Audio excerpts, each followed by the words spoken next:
Share market जब से आज सुबह से खुला और फिर जब बंद हुआ, लोगों के दिलों की धड़कन, खासतौर पर निवेशकों के दिलों की धड़कन बिल्कुल अप एंड डाउन हो रही, बीपी हाई हो रहा था।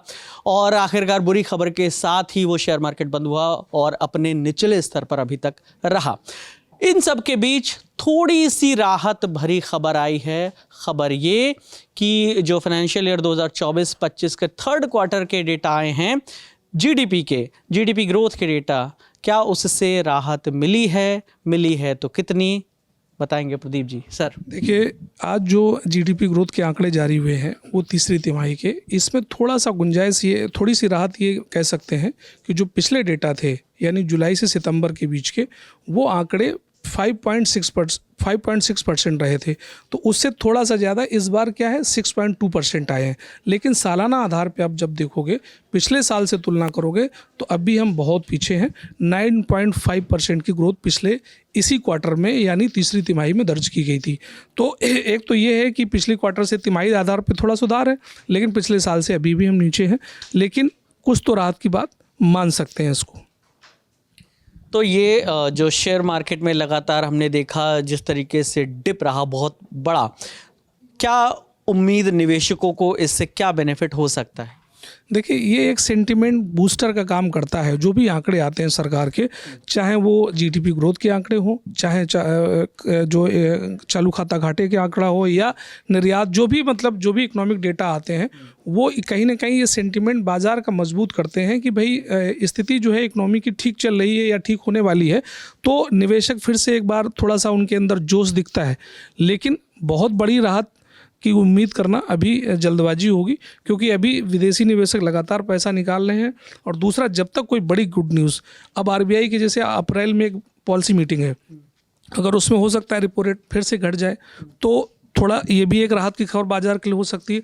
लेकिन ये केवल जीडीपी ग्रोथ के आंकड़ों से ये मानना कि नहीं बाजार में बहुत सुधार होने की गुंजाइश है, ये ऐसा नहीं सोचना चाहिए। लेकिन अगर हम इस ग्रोथ की बात कर रहे हैं तो जो लास्ट क्वार्टर की बात होगी तो फिर उसको तो बढ़ना होगा अगर हम उस स्तर पे जाएंगे 7.6 का। देखिए, जो सरकार ने जो ग्रोथ रखी है 7.6 सालाना, ठीक है, वो रिवाइज है। इसके पहले सरकार ने जो अनुमान जो लगाया था वो 7.2% का था।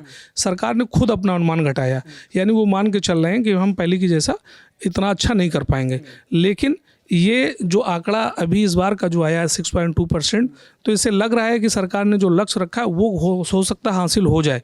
लेकिन आप जो कहना चाह रहे हैं बताइए।